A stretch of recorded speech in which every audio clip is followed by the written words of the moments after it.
سلام و درود دوستان عزیز. ما برای شما یک تا پورتری فروشی برای خواجگی در قشلاق جاها این خیلی ماشینا خیلی قدر و قیمت دارن، چون جای تراکتورها رو همینا گرفته هستن، جای خر عربا رو همینا گرفته هستن.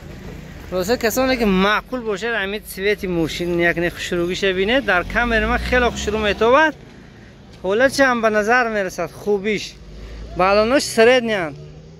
این سال خدا خود میبره، اکومولاتورش 70 سدیه دوستو، حالتش خوب. سال 99 بورتش همین بورتی چی هم استانداردیش خیلی نراشیبت کردگی نیست دوستو، حالتش خوب. دیزل این حالت سالانش تو سینا نمیدونم کجا باشد یا دیرمانتی نه، خلاصه حالت در این ماشین الکترا پاکت حالتش خوب.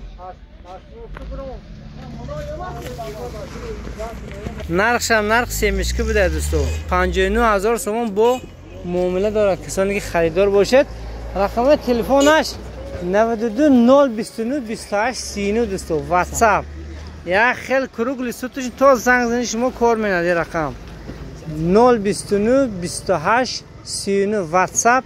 اوتیلیزاسیا داره تخص موتور و مسئلهش بود دیگه. حالتش خوب. باری دیگر میگم ماشین چه قرار داره در نوعه مسجو جماعت مسجو اخیده زرافشان نزی ترگوی سنتری محمد جان. هر دوستان معقول شود به شما همین ماشین زنگ زنه دیر نمیده. ماشین یک تا در اینجا شروعیش بینه شما، رنگ بین و حال پرس میگو، حالتش خوبه دوستان.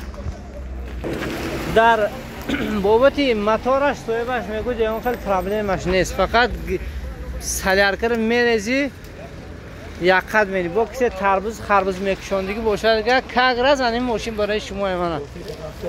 او بورته در بفکش بونوس برای شما.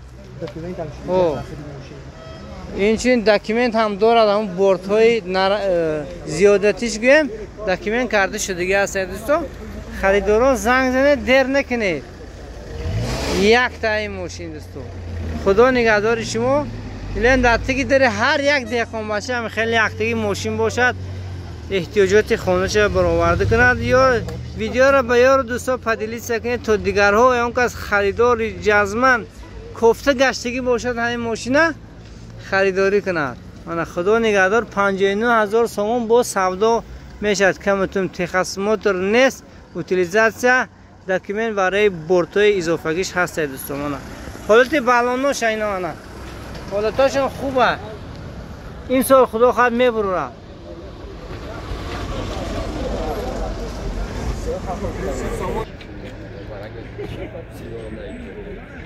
خدا نگهدار شما دوستان.